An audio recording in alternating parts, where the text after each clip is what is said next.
Hey guys, welcome to another episode of Amber Unfiltered. Today I wanted to talk to you guys about a very complex, layered, sensitive topic. I had an interaction with someone yesterday and it made me stop and pause and stop and reflect. They made a comment about me being pro-Black, but also being married to a person outside of my race, specifically a white man. Before I delve into things, though, I want to let you know, don't forget to like, comment, and subscribe.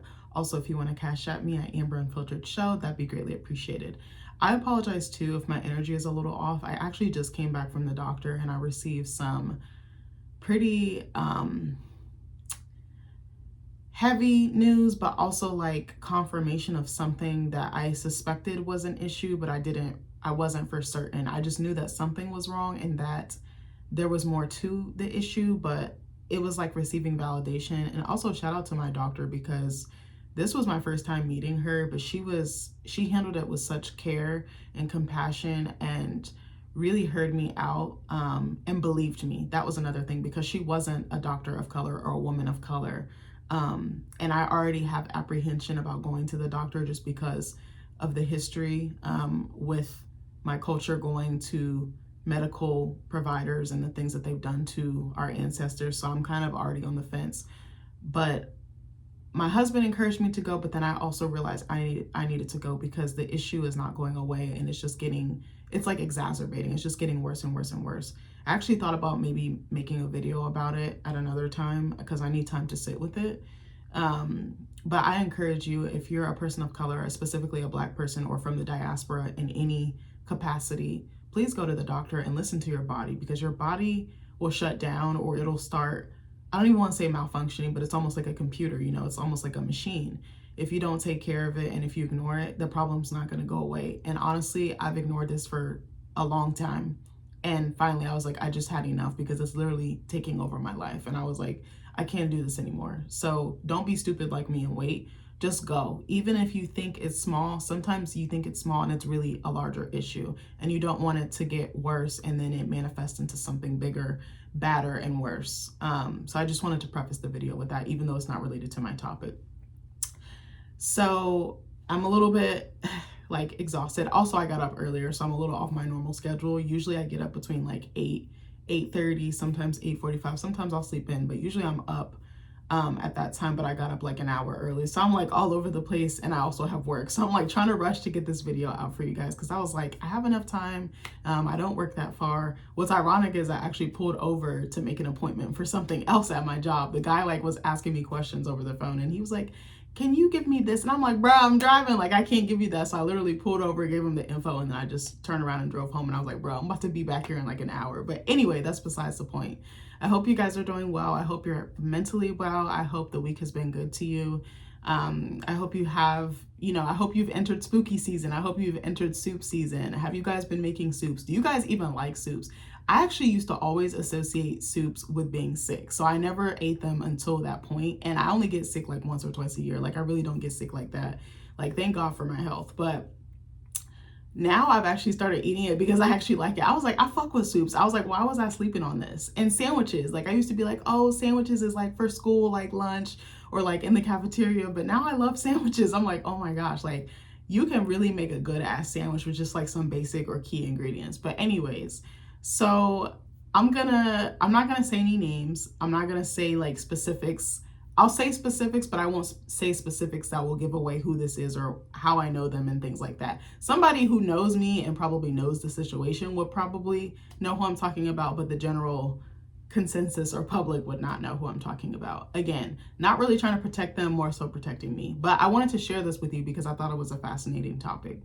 So yesterday, I was out and about, and there's a person that I see pretty frequently, and I was like, okay, to be honest, I thought that this person did not like me. I thought they hated my fucking guts. Maybe hating my guts is a strong phrase or term, but I definitely was feeling a little bit of, well, you know how Black people will be you acting funny. You could just tell someone's not vibing with you, or they act different with you than they do with other people. The interaction is different.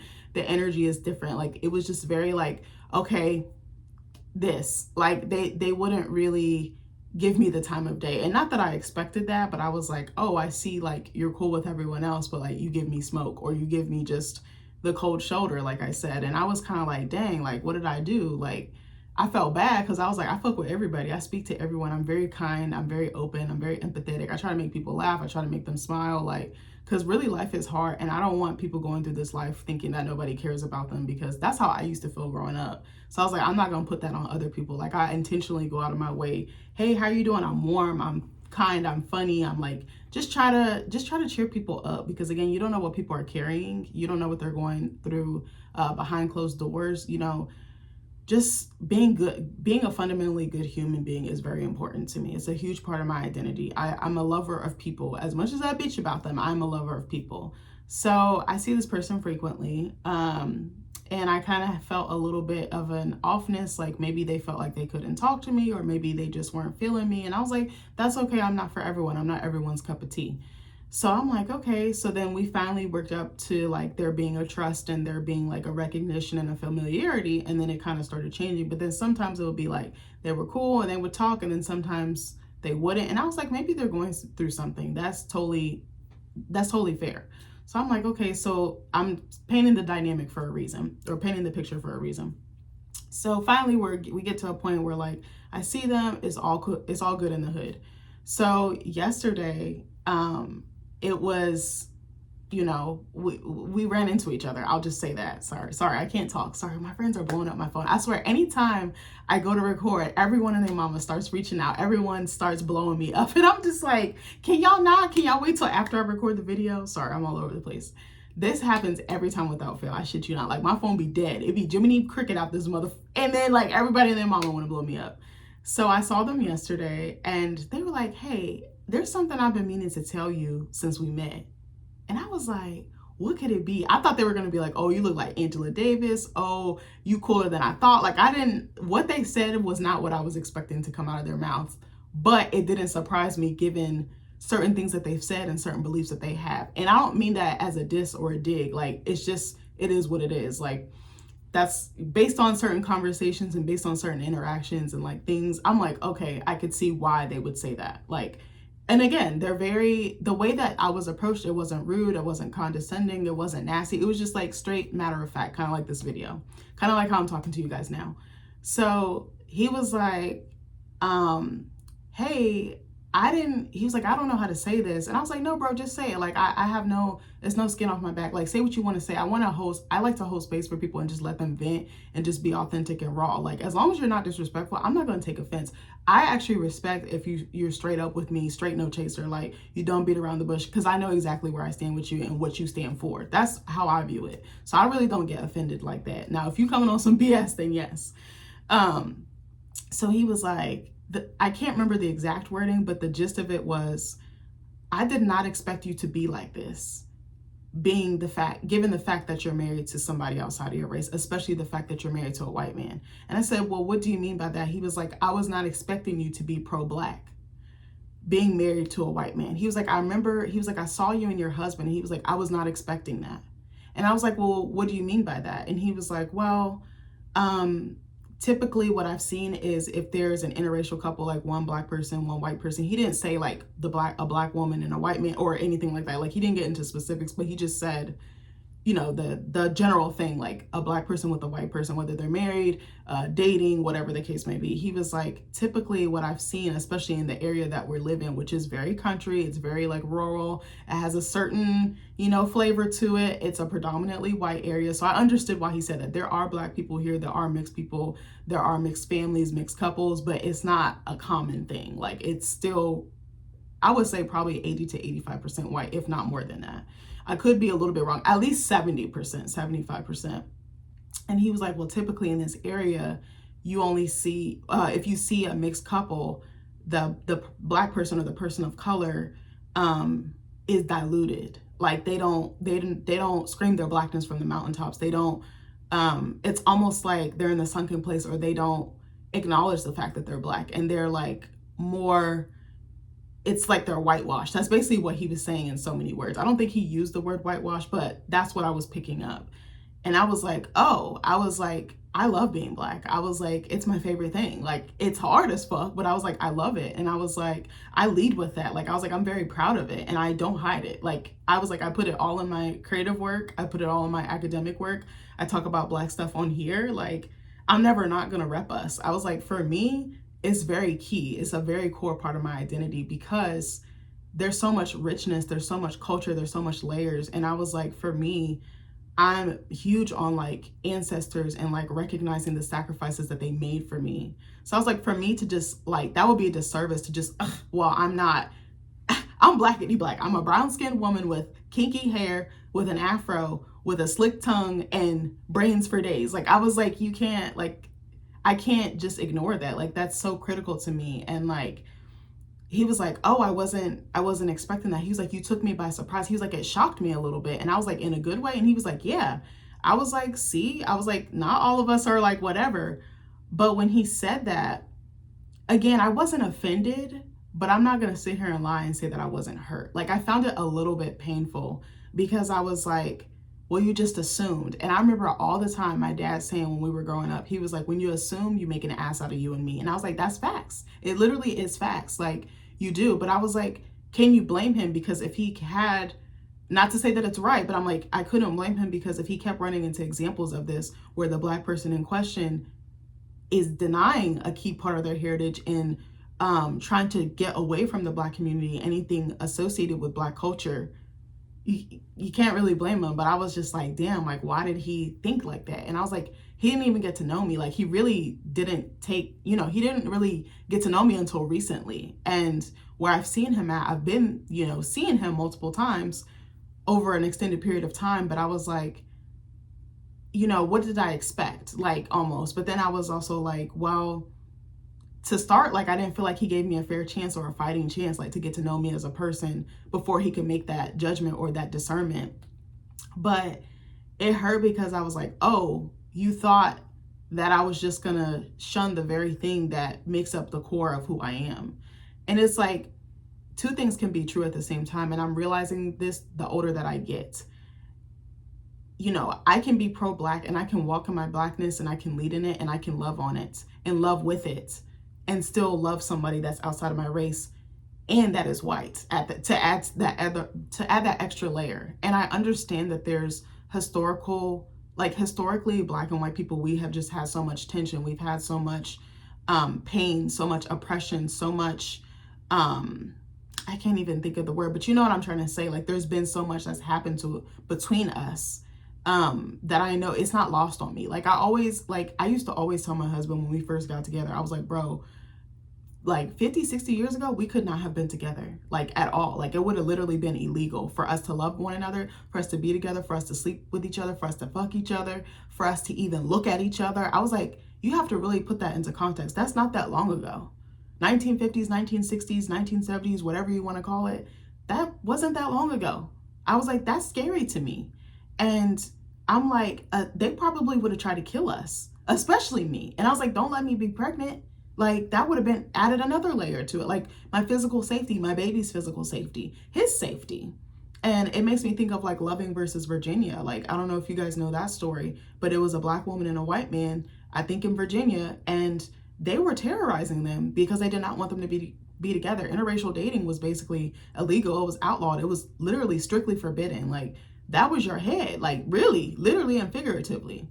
And I remind him that I'm like, hey, like, really, it was all the sacrifices our ancestors made and those risks that they took. Like, even in our wedding vows, I mentioned that. I'm like, I actually gave thanks to my ancestors in a room full of people. It was like 100+ people. And I said, thank you to my ancestors for allowing me to choose who I can and can't love, because they weren't allowed to necessarily all the time.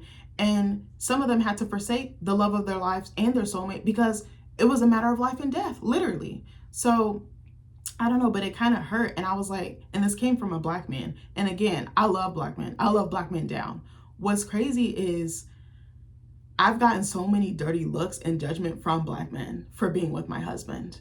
And I would like tell, I remember when we first got together, I was a little nervous because I was like, how is the public and how is society as a whole gonna view us being together? Because I was like, some people still have that old school mentality. Some people still move like it's the 1950s and 1960s, and they don't believe that two races or two cultures should be coming together. And there's also that stay within the race mentality that I really don't like, and I feel like it's very toxic and outdated. Now, I understand if you've had certain interactions with a certain group and you've been caused bodily harm, you or your family, I could totally see that, but I also don't condone it and I don't agree with it. But I understand that was a different time and far worse shit was happening then than it is now. But then some of that stuff is still carrying over now. That's not lost on me. Like, to be completely transparent with you, I have people in my family who still think like that. And I was like, I will never bring my husband around them. I will never bring my kids around them, because I was like, I'm not about to argue with you about why we don't need to be carrying that mindset and moving like that in 2025. Like, I love who I love. I made my decision. You're gonna have to deal with it or kick rocks. Like, that's my mentality. And again, I understand that they've had such harsh interactions and such tense interactions, and that there was a violence and that there was an unsafety. Like, I totally get that. I'm not negating their experiences, and I don't want to minimize them, because I know that's a real thing, especially like in the deep, deep South, which is where a lot of my family comes from on both sides. But at the same time, I'm not about to let you play with me, and I'm not about to let you disrespect my husband in front of me without me saying something or checking you, family or not. Like, I said what I said. Again, not to be disrespectful, but it is true. But it threw me off, and I was like, I remember when we first started dating, I would get such dirty looks from black men. And it would be from black men with white women, or women from outside the race, mostly black men with white women. And they would give me this look like, oh, you're with him? And it's like, but damn, none of y'all wanted me. Like, and what's crazy is I dated all black guys before my husband. Every single last one of my boyfriends was black. Either they were mixed with black or they were black, full black. Every last one, I shit you not. I talked to one or two white guys in there, but not like seriously dating, like in a committed situation. Maybe went on a couple dates, maybe hung out a couple times, but I don't or a couple of times, but I don't really count that, because I'm like, yeah, it was like dating, but it wasn't serious, and it really didn't become official or go anywhere, you know, to the fact that I was like in a full-blown relationship with them. Hold on one second. But I don't know, like, I got such dirty looks. They would just give me the 1-2, like the up and down, like, and it would just be so nasty. And it would just be like a judgment, like, oh, she sold out, or, oh, why couldn't you settle down with one of us? Or, oh, why couldn't you? And it's like, so I'm supposed to take struggle love. And let me also say this, I don't think all black love is struggle love, but from what I've seen in my family, just the certain dynamics and some of the things that I've experienced, it was a bit of struggle love, and it was a bit of toxicity. And one thing I will add is I was toxic. I was very unhealed when I was younger. I was very self-destructive, and I would drag anyone down with me, because I was literally looking for my father in men, but also I didn't love myself. I didn't care about myself. I didn't think that I was worthy, and I didn't think I was deserving. So I just would participate in foolishness, honestly. And I was toxic, and I wanted love, but I would move at the speed of light, and I was very codependent. I could not be alone to save my life. Like, I could not, because that meant I had to deal with my wounds. That meant I had to deal with my trauma, and I was incapable. At that time, I was incapable, and I was numb. I was numbing myself, drinking, partying, doing wild girl shit, doing city girl shit, basically, but unhealed city girl shit. And it's like, you can do those things, but it really isn't going to serve you in any way. And finally, I just decided to stop, because I was like, I don't want to destroy myself anymore. But literally every single relationship I had, I've dated black boys my whole life, black guys my whole life, my whole entire life. What's crazier than that is that I actually really liked white boys when I was younger. Not to say that I liked one more than the other. I'm kind of like an equal opportunity dater. I'll date whoever date me. I'll date whoever like me. That's kind of how I was moving. But I remember when I would go to try to step to white guys, they'd be like, oh, black girls are loud. Black girls are ghetto. Black girls are ugly. Your hair's too nappy. You're too white. You talk like a white girl. You're an Oreo. Black on the outside, white on the inside. Like, it really went there. And it was a lot of like colorism and just prejudice and like stereotypes that were thrown at me. And I'm like, I wasn't even given a fair chance. So I just was like, okay, I'm gonna go with my own people, because that's what I know, and like, they're cute and they'll give me the time of day, like, if I'm being honest with you. And I'm not trying to bash anybody, it just was what it was. Like, you know, I didn't have blonde hair and blue eyes. I had kinky hair. I was very tiny. I didn't have any curves. Like, they used to call me chicken legs because I was just legs. Like, all you saw were my little stilts. Like, it was just a different time. And then when I met my husband, he was just so open. Like he didn't lead with that. Like he knew I was a Black woman, but he didn't count me out because I was a Black woman. That's what I want to say. And so again, like I said, when we started dating, we would get looks. Nobody has ever really done anything like step to us crazy. That's what I mean. But I definitely see the looks. I definitely feel the stares. I definitely feel like almost like I shouldn't be with him. Not that I don't want to. That's not what I'm trying to say. Like we'd be around, like we'd be in like little shopping centers, you know, that have like the restaurants, the shops where you can go, like Black House, White Market, like stuff like that. And then there'd be like Firebirds or like Cheesecake Factory or something like that. Like we'd be walking around just holding hands and stuff, and I would just see people just like, you know, like it was so uncomfortable. And I'd be like, did you see that? And he'd be like, no. Like, and then when I would bring it up, he'd be like, oh, well, just ignore it. And I'm like, bro, I'm quote unquote the minority. I'm a Black woman. So being a person of color, you're always hyper vigilant. You're always in tune. Your head's constantly on a swivel because you're like, if anything pops off, I need to get the fuck up out of Dodge because it's not genuinely safe for us all the time.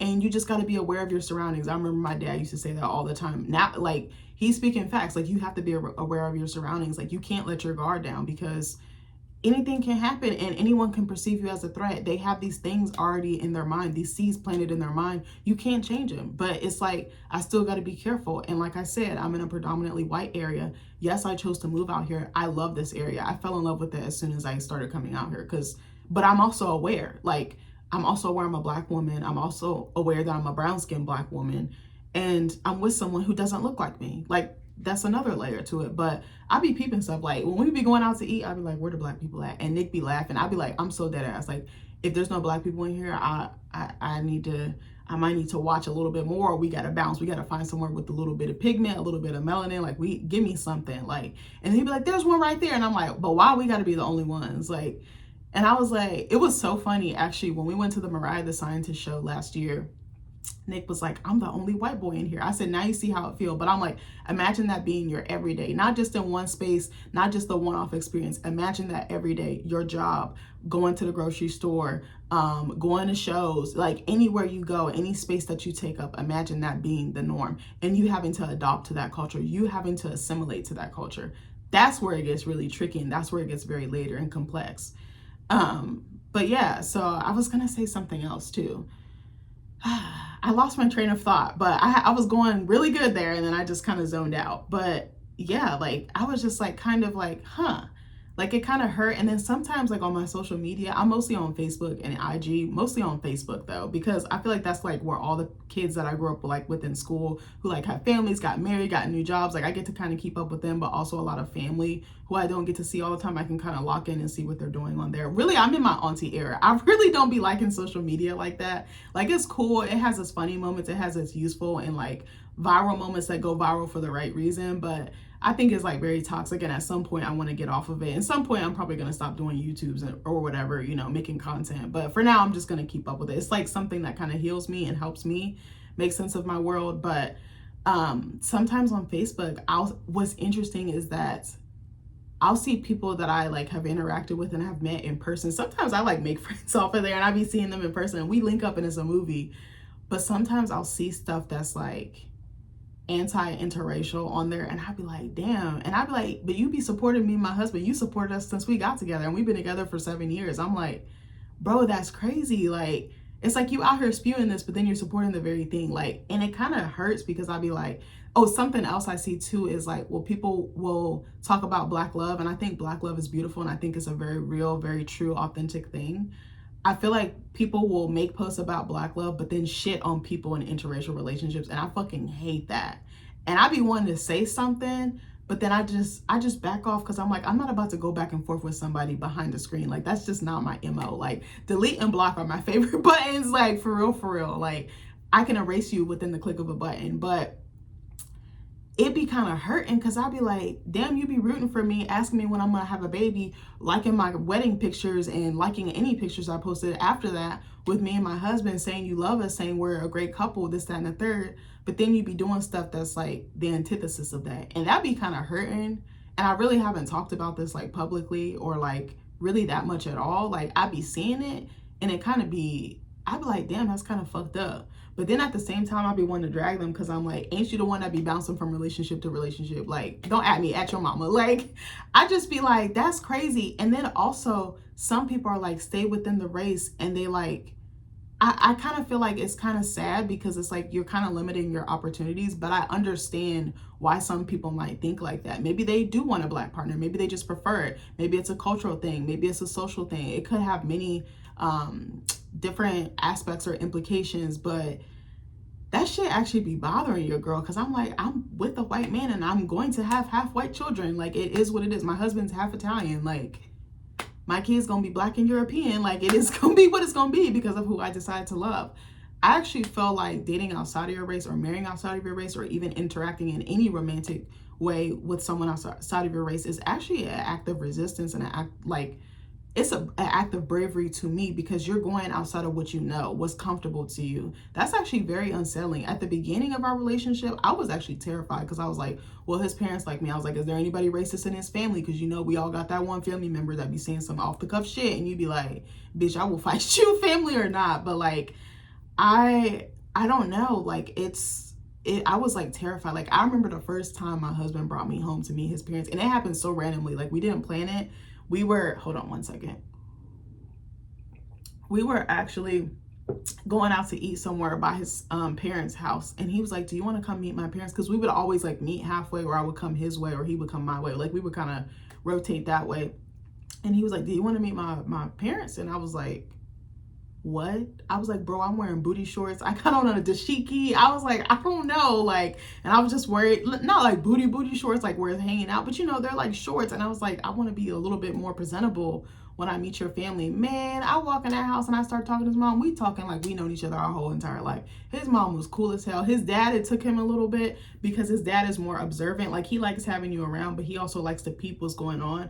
Man, if I call that man right now, he like, yeah, daughter, what you need? Like, I'm telling you, like, I think it was last year, the engine on my car went out. My car started doing some wonky shit. And I didn't even ask. Nick called him. He was like, can you come look at this? Because his dad is very handy as well. That's where Nick learned it from. If you guys don't know, my husband's super handy. Like, he be knowing how to, like, rotate brake pads. He be knowing how to do oil changes. Like, this man is a whiz. Like, he be building stuff. Actually, right now, he's building me a desk for my office. Maybe I should show y'all that one day. But, yeah, he be doing all type of shit. I was like, I don't know how to do that. Like, I be thinking this far. I be like, I kind of want to do a little, you know, but anyway, like, I was like, okay, but they've never, oh yeah, what I was going to say was, last year my car was acting up, and we come to find out my engine was faulty. Like, it just went bad. My father-in-law and my husband, like, took care of it while I was at work. Like, one of them drove my car, and then the other one followed behind to, like, pick him up. And they were just helping. Like, my father-in-law was, like, looking at the car. He, like, paid for it. Like, I didn't even ask. He already did it. That's the type of time they be coming on. Like, my in-laws do not play about me. I always wanted to make a video about having good in-laws, because not everyone has that experience. And I realized that it's both a luxury and a privilege. But I was always afraid, like, oh, how do they feel about their son dating outside their race? How do they feel about their son dating a Black woman of all races? Like, I was really nervous, and I thought I was on Get Out, bitch, because I remember when he took me home, they like live in like this, it's not a gated community, but it gives that feeling, but it's like tucked away in the woods, and it's like very like discreet. So I remember we was driving up, and I was like, why there ain't nobody outside? Like, because everybody just keep to themselves. Like, it's like a little hideaway, like a sleepy, like beautiful community. And I was like, okay.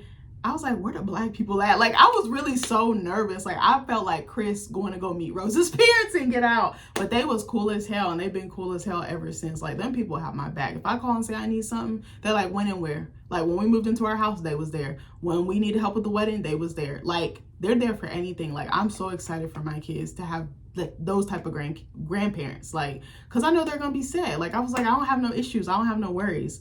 But, yeah, like, and you know, being with someone outside of a different race, you're also teaching them, because unfortunately, or I don't want to say unfortunately, they operate from a space of privilege. Sometimes they don't even know. Like, I think there's some people that genuinely don't know that they have privilege until they get with someone that doesn't have same privilege, excuse me.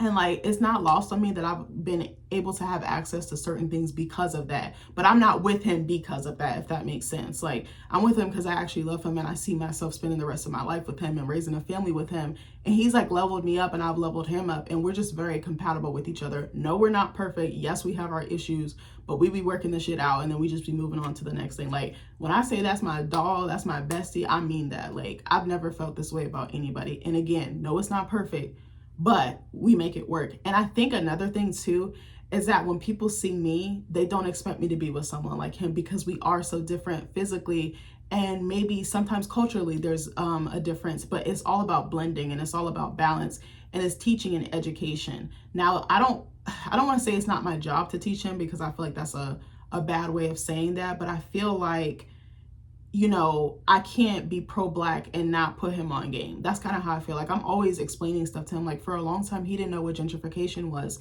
He didn't understand like privilege. And I like really had to break it down for him. I was like, for example, when we bought our house, I was like, if I had tried to buy this property by myself, I was like, it could have been a different experience. And two, I also didn't have the network that he had through his parents. We were taken care of 100% top to bottom. Like, we were taken such good care of because of the connections that his family had. They had realtors, loan officers, people treating us with the utmost grace and respect and just consideration and kindness because they had love for his parents and they had those relationships. Relationships is very key. And I think that that is a part of having privilege or having access. We don't have that.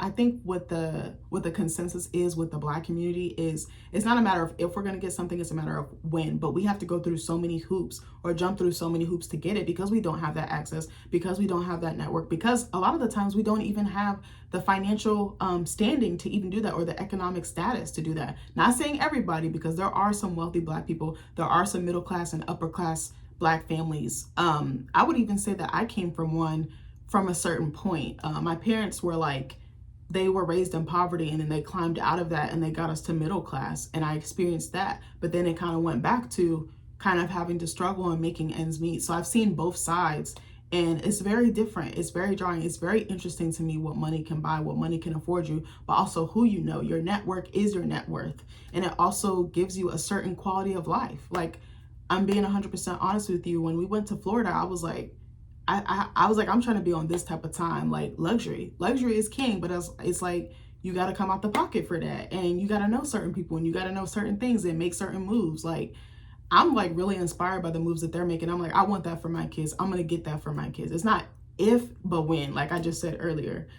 But I think when people see me, they just see like this proud, loud Black woman who just, you know, she's got an afro, she's got a slick tongue, you know, she's like that sassy, talking shit, shooting the shit type of personality, like your homegirl.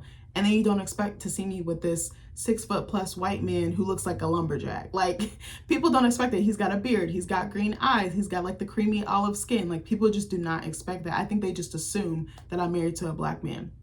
And it's interesting too, is that sometimes I will tell people that I'm married to someone outside of my race and other times I won't. But what be crazy is, I remember at certain jobs, especially the last couple jobs I've had, when I didn't say nothing about who I was married to, and people will make little comments about kind of like that staying within the race mentality, and then they'd be shocked because they find out that my husband is white.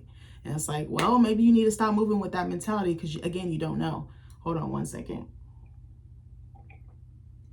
I gotta go soon, y'all. I got like 20 minutes, maybe 20, 25 minutes, maybe even 30 out if I swing it right. But like, I remember even my sister-in-law, one of my sister-in-laws, excuse me, I have two. One of my sister-in-laws, she's Guatemalan, and obviously my brother is Black.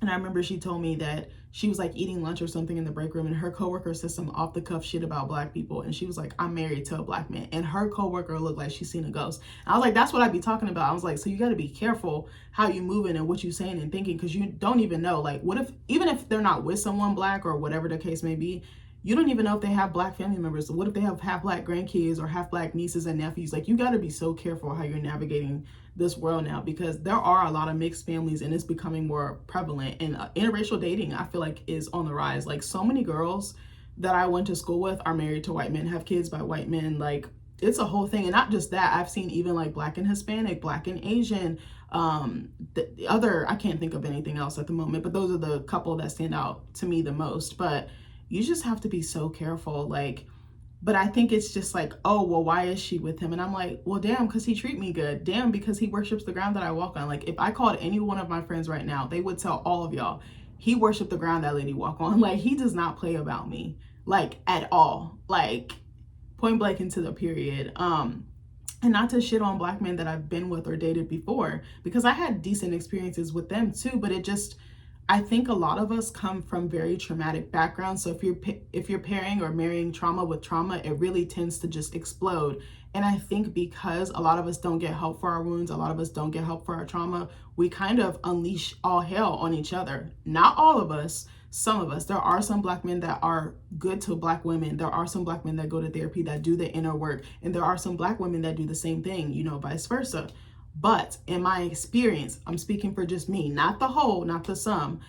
I have had pretty rough experiences dating Black guys. Like, it just is what it is. But I was also toxic. I was also unhealed. So you pairing unhealed with unhealed, it's gonna fucking explode. It's just a fucking disaster. It's like dynamite waiting to just poof, like go off. Like, it's like a firework, like Katy Perry said, bitch, but not in a good way. It's explosive because our wounds, we're meeting each other where our wounds are. We're not meeting each other where we're healed. And we don't even have the tools and vocabulary to heal at that point. Like, I just had so many horror stories. And again, I was part of the problem. I can definitely admit that. But not to compare in terms of like, oh, all Black men are bad, but I had such a different experience with my husband. Like, he came to me correct from day one and has been since. Like, he takes care of me in ways that I've never been taken care of. And I was like shocked. I was like, I did not know that good guys existed like this. I did not know that you could come from a good family, that you didn't have to be so trauma informed. Like, I did not know that, because that's all I knew. All I knew was trauma. All I knew was chaos. All I knew was drama. And again, not shitting on those guys. I think I needed to date them so that I could figure out the do's and don'ts, and also what are my compromises, what are my deal breakers, but also so I could grow as a woman and grow into a woman. Like, that's a very real thing. Again, not trying to shit on them. It just was my experience. So I don't know. I actually put into Google, hold on. I put into Google, why do Black people assume, or excuse me, I put, why do people assume Black people in interracial relationships are not pro-Black? And I wanted to talk about this. This is Google's AI overview. So it says, assumptions that a Black person in an interracial relationship is not pro-Black are rooted in complex historical, societal, and psychological factors. For some, dating outside of one's race is seen as a betrayal of Black solidarity. And I think that's the other thing. It's like, how could you? How dare you? Why didn't you stick with your own? And it's like, well, I actually was up until a certain point, and now I decided to go for a different flavor, and that's totally okay. And I love Black men down. There's plenty of Black men in my life that are good to their spouses, faithful, showing up for their families. So I want to put that out there too, because they're not all the statistic, and they're not all falling into the stereotype or the negative tropes that are out there. They also see it as a rejection of Black partners, which is what I just told you. I actually dated all Black my entire like dating career or history before I met my husband. Or they also see it as an embrace of proximity to whiteness. Now, I could see how that would be for other people. For me, I'm aware of it, but I also make efforts. I'm intentional about making efforts to stay rooted in my Blackness and to stay close to my Blackness, but also honor and uplift it. But that's a personal choice. Every Black person is different. Not all Black people are alike. So it depends. It's a very case-by-case basis. Critics and researchers point to several overlapping dynamics to explain this perception. Ooh, wow. Yeah, see, this is what I just said. So it says, historically, marriage has been viewed as a form of assimilation where minority groups adopt the identity of the majority group, excuse me. This view casts Black people who partner with white people as assimilating into whiteness rather than staying connected to Blackness. Like I said, it's a personal choice. For me, honoring my ancestors and honoring my Blackness is very key. It gives me joy. It gives me fulfillment. It gives me purpose. Like I said, anytime there's an opportunity where I can like really shine a light on it, especially in my academic life, like anytime I have a research paper or some type of big project, like whether it's a PowerPoint or an oral presentation or something to that effect, I literally will go out of my way to fucking put us on and shine a light and enlighten people, because I try to pick topics that most people don't know about. Like recently, I told you I just finished a folklore class, in the summer. It was entirely virtual or slash asynchronous, which means you do everything on your own. You're given assignments and you have a due date and you have to get it done in a timely manner. But we had to do a PowerPoint, and then we had to do an oral presentation and post it in like a forum so our classmates could see. I literally chose headscarves because I was like, I know there's a stigma with that. I think people will perceive them, oh, they're ghetto, they're ugly, they're ratchet. And it's like, there's a history with that. There's an oppression that came from that. And Black people, like we tend to do, we flipped it on its head and we took back the narrative and we got back our autonomy, and we made it a fashion statement. We made it something that's embedded into our culture. Like, that was really key for me. And I remember getting so much great feedback, and a lot of people were like, I did not know this. Like, I was talking about bonnets, I was talking about do-rags, I was talking about wraps, scarves, all the things. Like, that was so key for me because I was like, I know there's a misconception and a negative misconception about this. And I was like, I need to flip it on its head. Like, that's really key for me. I think before that, was it last year? Actually, no, when I was taking the honors class before I dropped it, I was actually talking about the adultification of Black girls, which basically means adults putting a lot of responsibility on Black girls and basically treating them as mini adults in the classroom, at home. Like, I was really going in because I was like, nobody's talking about this enough, and a lot of people don't know about it, and they don't even know that they're aware of this and that they're doing it and that they're perpetuating this. And this is why we have a lot of Black and brown kids ending up in the penal system, in the in mass incarceration and things like that, because the way they're treated, they're policed, and then they're policed, they're policed when they're little and then policed when they get older. And the expectation is different from them. The treatment of them is different. It's based in prejudice, it's based in biases. So what else was I gonna say? Hold on. I was gonna say something else. Okay, hold on. I gotta see what else I wanna. Okay, hold on. So it says legacy of enslavement and anti-miscegenation laws. I don't know if I said that word correctly, but the historical criminalization of Black-white relationships and the exploitation of Black women's bodies normalized the idea of white male, Black female unions while making Black male, white female relationships taboo. These histories created deep-seated anxieties and perceptions of interracial relationships.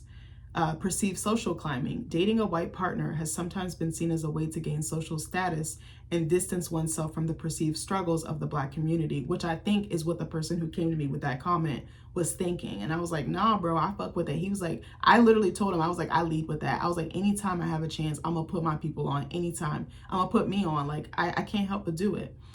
This interpretation is often fueled by historical power dynamics that associate whiteness with social advancement, which is very interesting. Again, like I said, there are certain things I've been afforded because of my husband and who he is, but a lot of the times I've been able to get shit off my own merits, off my own laurels. I don't really like handouts, but I'm aware that because of being with him, I get the benefit of certain things that I know other people don't get. And I'm very privy to that. And I make sure I stay locked into that. But I also, again, stay grounded in my Blackness.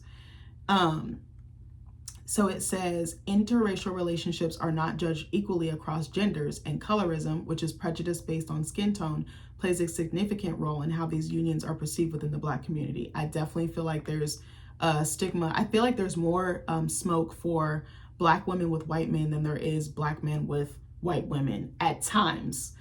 Sometimes it can be flipped, I think, but I really feel like Black women catch more strays than Black men do if they're dating somebody that's white. Or European. So it says Black men and white women. The more common pairing of Black men and white women often draws harsher criticism from some Black women, which may stem from anxieties about the perceived abandonment of Black women by Black men and gendered competition in the dating pool. I could see how that would be a thing and how that could cause some pain points or like some tension. I definitely could. I don't have enough education or information to really elaborate, so I'm just going to go to the next point. Black women and white men. When Black women date white men, they also face judgment, often rooted in historical perceptions of white men's power and racialized gender dynamics. I think it's more of like along the lines of, oh, you're with the man, like he kept us down. And it's like, but he's not what his forefathers did. Like, again, I'm aware of the history. I'm very in tune with how there's certain systems in place that prevent us from growing and being mobile, climbing the ladder socially, economically, financially, all the things. But again, I don't know where I was going to go with that, but you get my point. So, okay, here's another point. Actually, I feel a little bit wonky about saying that, so I might skip over that point because I'm not trying to go in that direction. I think another thing is that values and identity. So some perceive a non-Black partner as a reflection of your values, which is again what I think that this person who made that comment was thinking, suggesting that a Black person who partners interracially is less engaged with Black culture and Black people. That couldn't be any further from the truth for me, but I know that there's some who that could be true for. I'm not speaking for them, I'm speaking for me. And it says, threat to community solidarity. Others argue that interracial unions threaten Black community solidarity and advancement by redirecting romantic and family building energy away from the community. I could see how that would be perceived that way, but again, that's not my experience, but I understand that could be someone else's. And then the last one, which I thought was really interesting, questioning authenticity. Judgment can also come from the idea that a Black person must conform to a specific mold to be authentically pro-Black. Dating outside of one's race is seen by some as failing to meet this expectation. And I think that's another thing that I get from a lot of people. Sometimes, like when I do bring it up, like in conversation, like if I'm interacting with customers or just out and about and I meet like a classmate or someone else, like a stranger or something, and it comes up, as soon as I say it, I could just feel the judgment. I can feel the criticism. I can feel the like deprecation, like them devaluing me in real time. They're like, oh, you're with him? Or it's like, oh, you're not a sister girl like I thought. Like, and I'm like, yes, I am. I still am. Two things can be true at once. Like, you can be pro-Black. You can be so in tune with your Blackness. And again, like I said, screaming from the mountaintops, and you can still love someone outside of your race, especially someone that historically it would have been taboo or has some type of loaded or I don't want to say loaded, like a heavy history behind. Like, I'm aware of the history behind the Black and white dynamic. Like, I'm very aware of that. And I do communicate this to my husband as well. But I think some people are like, well, you can't be Black if you're going outside of your Blackness. And it's like, yes, you can. Like, I'm going to argue that down to the day I die. So then I also typed into Google, why are Black women judged for dating or marrying white men? Because I was very curious what it would come up with. So the AI overview from Google says, Black women who date or marry white men, often face judgment due to complex and intersecting factors rooted in historical oppression, racial solidarity, and entrenched societal stereotypes. This phenomenon can be understood through the lens of misogynoir, which is a specific anti-Black and sexist prejudice directed at Black women, which is a very real thing, and I have experienced it over and over again. So issues of racial identity and loyalty, perceived disconnection from Blackness. Again, what I said earlier, within the Black community, dating or marrying a white man can be perceived as a woman distancing herself from her racial identity. This can lead to accusations that she has white behaviors, is less connected to the Black community, or has abandoned Black men, which is 100% not true. A double standard. Black women in interracial relationships often report being judged more harshly by Black men, like I said earlier, and I don't hate Black men at all. I love Black men down, and I don't think this goes for every single Black man. This is some, not all. Then Black men in interracial relationships are judged by Black women. This double standard makes many Black women feel their choices are treated differently, because they are. Perceived betrayal. Some members of the Black community may feel a sense of betrayal, believing that Black women should choose Black partners to support the race and build up the community. This puts pressure on Black women to prioritize racial solidarity over their personal happiness. I'm sorry, I'm not doing that shit. You see, I fucking broke the rules. Like, I'm a rule breaker. I be doing whatever I want, like within reason and within safety, obviously, and I try not to hurt other people in the process. There's something else that I thought was interesting as well. It says societal stereotypes and beauty standards. Misogynoir and stereotypes. Misogynoir perpetuates specific negative stereotypes about Black women, such as being angry, loud, or unclassy, all three untrue. Some critics wrongly perceive a Black woman in an interracial relationship as having failed to live up to her racial identity, also not true, while others may hold the misogynoristic belief that she is only with a white man for specific, often stereotype reasons, which I'm not. I'm with him because I love him and he's an amazing person. The end. Validation of beauty. Some critics may suggest that a Black woman is seeking validation from a white partner because white features are historically upheld as the dominant beauty standard. That is so, I could see how somebody would do that, but that don't work for me. I'm with him because I really love him and that's my ninja for life. So what was I gonna say? I guess I'll talk about a couple more things. So it says this societal disapproval. Despite increasing approval of interracial marriage in the United States, couples still face judgment and social stigma, and their relationships are sometimes perceived as being of lesser quality than same race unions.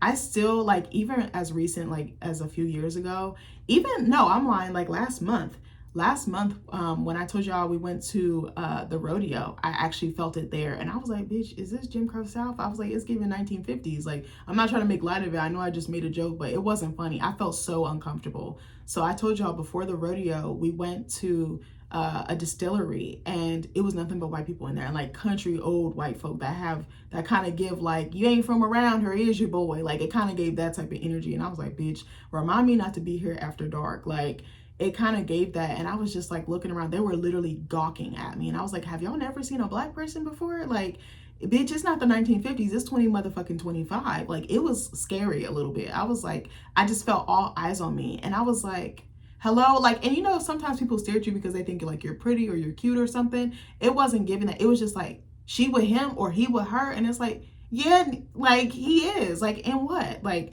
but it was very uncomfortable like the entire time we were there, and we weren't there super long, maybe like an hour, if that.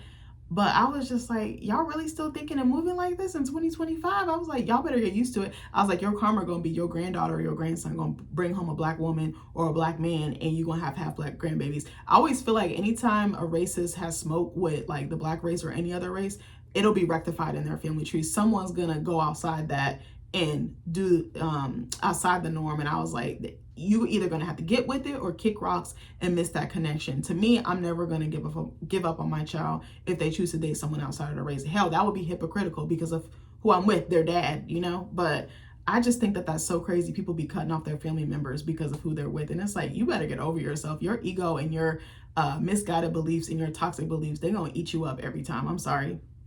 So it says, I don't know if I read this part anyway, or did I read this part? I think I did. Anyways, so that was kind of another, and I think another time when we went on our honeymoon, I'm gonna close my laptop. When we went on our honeymoon, I experienced it a little bit too. We were in Florida, which I've heard is notoriously racist. I've had a couple of racist experience there, or a couple run-ins with racism there, but nothing too crazy that was like I had to get buck on a bitch. But I remember we went to this place. It was a restaurant in Animal Kingdom at Disney. It was called Tiffin's. That restaurant was so nice, and the food was actually fire. We had a white server, and she was horrible with us. But then I noticed to the white family to our left, or to our right, she was skinning and grinning. Like, she was giving them such top-notch service. She forgot about us. Multiple servers came out giving us our food.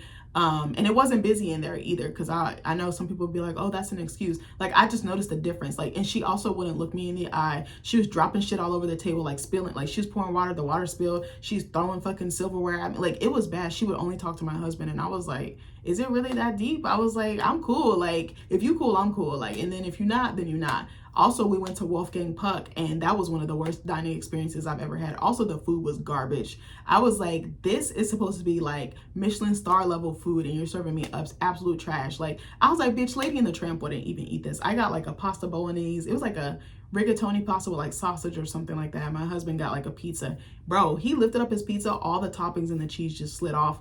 Nobody came to our table for 20 or 30 minutes. It was just a neglect for me. And it was just, again, like, oh, I only want to talk to your husband. And it's like, bitch, this is not the 1950s. Like, I will cuss you the fuck out. And then my ancestors will back me up in that cussing out. Like, do you want the smoke or not? Like, but it was very interesting that this person said that to me. I was appreciative of him coming to me and letting me know, because it kind of validated what I was already feeling. But at the same time, I was like, damn, I was like, that's such a loaded thing to lay on someone. And I think what would have been better is if he had asked me like, hey, do you mind if we talk for a second? Like, or hey, do you mind if I give, like, he kind of did, but it was like, you got to sometimes check in with people and ask them where they're at mentally, and if they can handle or receive whatever it is you're giving. Because I was kind of already having like a pretty rough day. Like I said, with the scam thing, like I'm kind of in like the throes of grief. Like I feel like I'm up and down, up and down. Sometimes I cry, sometimes I'm happy. Like, I think it's a lot of anger, a lot of guilt, and a lot of shame that I'm working through. And I'm like, all right.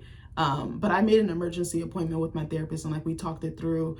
and she's like helping me with that. And like a lot of people are actually reaching out and like surrounding me, and it's kind of hard because when I go through stuff, I tend to push people away and I don't really want to ask for help, and I find it difficult to ask for help.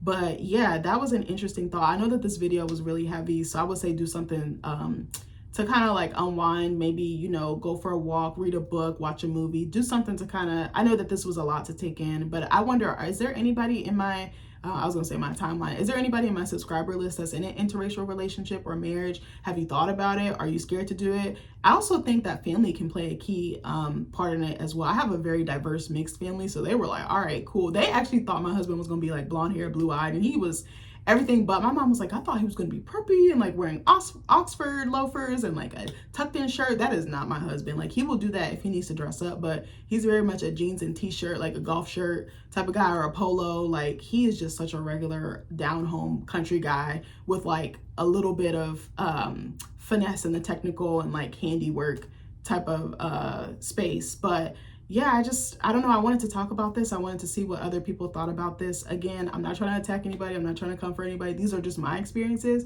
I don't know about other people. They're very different. The Black experience is different across the board. So hopefully this video opens your mind and you're a little bit more aware and thinking more, you know, trying to hear people out. You know, it's kind of hard coming on camera talking about this type of stuff because it can go left really, really quickly. I actually had recorded this yesterday and I didn't like how it turned out. So I actually deleted it and re-recorded it again before work. But yeah, I just want to say, just be open-minded, just hear people out. Don't go into the world just so one-sided or thinking one way, narrow-minded like a horse with his blinders on. Really feel people out, really hear them out. But anyways, I love you guys and I hope you enjoyed this video. Take care. Bye.